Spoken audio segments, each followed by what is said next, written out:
I chose clinical depression for my case study. Clinical depression can be defined as a mental disorder characterized by overwhelming feelings of sadness and despair, often accompanied by reduced energy and avoidance of social context.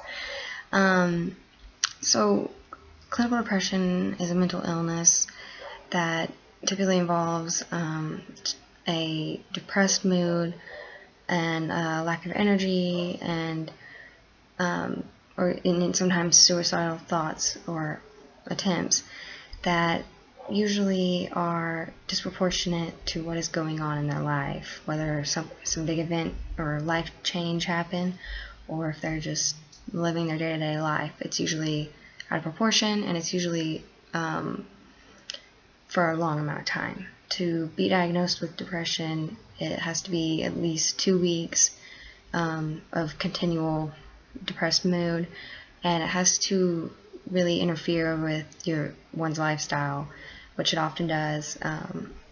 It can interfere with your motivation to go to work, to get out of bed, and it can interfere with your relationships with others.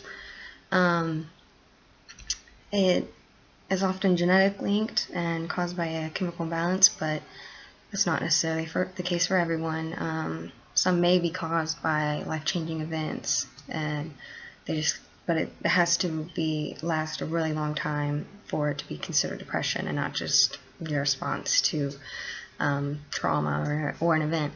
But some symptoms common with depression include fatigue, like I said, lack of motivation, aches and pains in the body, or headaches or stomach aches, social withdrawal, loss of interest in things they used to enjoy, things they used to find interesting, like work or just hobbies.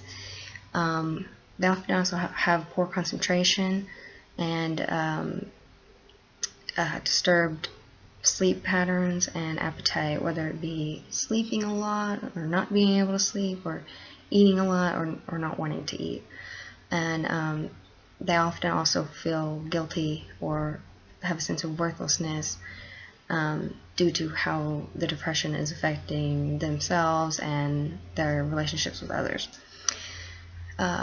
So depending on the severity of their depression, it can be treated in different ways by different health professionals. Sometimes physicians or family doctors can prescribe medications for them, and those can sometimes be enough to help them get over their depression. Other times they may need therapy, which there's a lot of different types of therapy they can get. And therapists, psychologists, and psychiatrists can give therapy. Only psychiatrists can prescribe medications in most states. In some states, psychologists can, but it's to use both. The most commonly prescribed medication to treat depression is selective serotonin reuptake inhibitors. There's also selective serotonin norepinephrine reuptake inhibitors, and there's also, in extreme cases, some people may want to try electroshock therapy, but that's only when it's very severe and it's one of their last things they look at to try, which it has been proven to work for many people, depending on each person. And then, of course, there's also therapy, which is also very effective and beneficial for people with depression. There's many different kinds. There's behavioral therapy and cognitive therapy, which usually lasts 6 to 12 weeks. There's family-focused therapy, where they have therapy with their family to try to resolve their problems.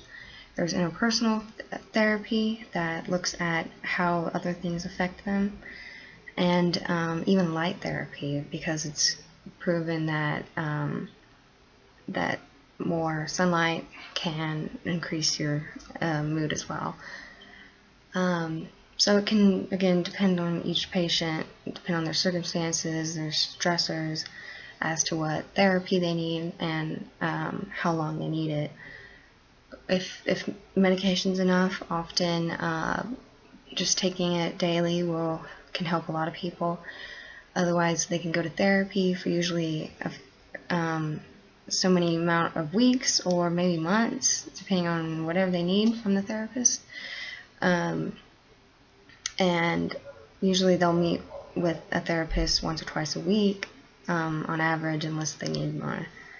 And so, yeah, clinical depression.